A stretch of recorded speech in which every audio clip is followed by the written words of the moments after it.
Councillor Vaughan. Councillor Vaughan to speak. Last speaker. I think what we have today in front of us, finally, is a council plan. I think we've had proposals in the past from mayors and from chairs of the TTC, and we've had proposals from transit experts and sometimes even the province. But what we finally have is a council that is about to make a decision and produce a plan for transit in the city that comes from all 44 wards. There are disagreements in some of the orders, in some of the priorities. But at the end of the day, this is the plan that we have created through a day's worth of debate, a year worth of conversations, and 20, 30 years of planning. We are now at a critical point where this council is going to create a plan for the future for this city.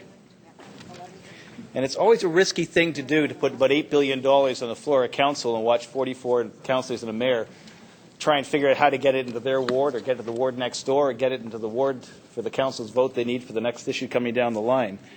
And we're seeing some of the motions that have sprung up once it was clear what the decision was going to be, where a line gets added here and a bus route over here, and all of a sudden everyone wants to spend that $8 billion. And that's effectively what's been paralyzing the city over the last 25 years, is that every time substantial dollars come to the table, there is a lot of politics that gets played and decisions get made. And I can remember, because my father was on Metro Council back in the early 70s, and the debate was what to do about another line that the Davis government was going to fund for Toronto. And the consensus walking into the meeting was that the line should go along the waterfront to the C&E, up Dufferin to Yorkdale Shopping Centre, and then connect the university, York University with the downtown core. And that line, which had the density to finance itself from the day it opened, and the potential to create new intensification and new projects along the route. That line quickly fell to a compromise position because there weren't enough votes by the time it got to the floor of Metro Council. And the decision then was to try and route it up Bathurst Street. And the Bathurst Street line looked like it was going to pass with a one-vote majority. And over the dinner break, Spadina was chosen instead. And it was chosen not because it was good transit, but because it protected the route of the Spadina Expressway. And that's the line that's now being built all the way up to the city of Vaughan. And that line, almost a generation later, has done the one thing it was promised it would do, it has not done, and that's build density. And from that moment that that decision was made in this city, we've been trying to create density with transit lines. And it hasn't worked. Cities around the world don't throw transit lines into vacant fields and hope for the density. What they do is what we used to do prior to the Spadina line, is they look at the transit lines that would be served by higher orders of transit, and they intensify the transit use where they can intensify it, and by doing that, extend resources into places that don't quite have the capacity yet for rail or for a bus, but will in the future. And they build the transit lines, the transit capacity, and they stimulate the intensification. And when the time is right and the ridership is right, that's when you invest in higher orders of transit. And for a generation, we haven't been doing that in this city. And as a result, the TTC has been running with a massive operating debt, which has been made much worse by the provincial government getting out of the subsidy game in operating public transit. What we're asked to do today is to move on the Shepherd subway line if we were to accept the proposal that was put on the table about 13 months ago. And that's not going to happen, and we're moving in a different direction. That's the right way to go. And I'll be supporting Councillor Stints' motion.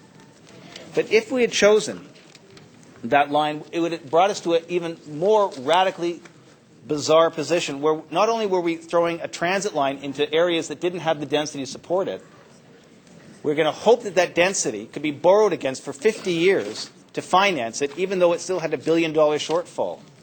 And that kind of planning is even more risky than the Spadina line. And as I said, the Spadina line was the wrong decision. It should have gone up Dufferin. It would have served parts of this city with a downtown relief line, effectively, in a way that no other system did.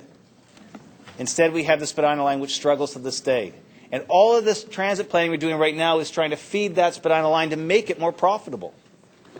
And hopefully, what's on the table now with Finch and Eglinton and Shepherd will eventually get us there. Councillor, extension? Yes, please. Recorded vote. Vaughan can't help himself. Mic's on, please. My mic's on, thank you. Okay. You owe me one. Just vote. Councillor Grimes. Councillor Robinson, please. Councillor Mihevc. Councillor Crisanti, please.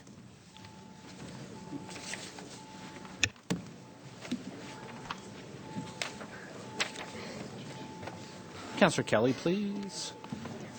Councillor Perks, please. Councillor Cho and Councillor Wong Tam. And Councillor Perruzza, please.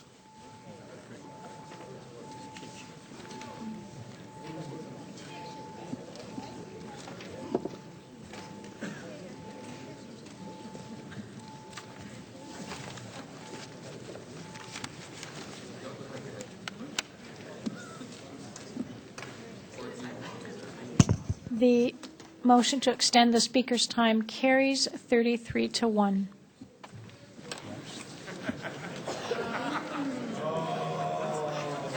So the decision in front of us today is not a decision that this council is making based on whether you live north or south of Eglinton or east or west of Yonge.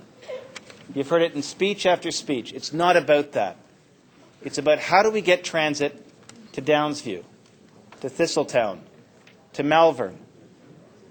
How do we get it not to different old municipalities, but to the neighbourhoods that make up this great city? That's the issue that's in front of us. That's the opportunity that we now have.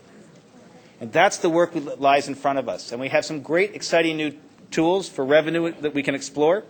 But it's about getting that and that set of services built.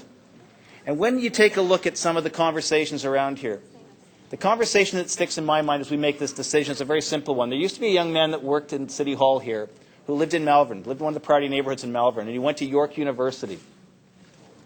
Put your mind through that commute. And then add to that the fact that he financed that education by working downtown. He would spend 4.5 hours a day in transit, getting from home to school to work to home again. That's the 4 hours that we have to worry about. Not the 2 minutes or 20 minutes on any particular line. It's making that young man's life possible. Because that, more than any other transit line that we're discussing today, is the future of this city. And when we solve that young man's problem, we'll have done ourselves proud as a city council.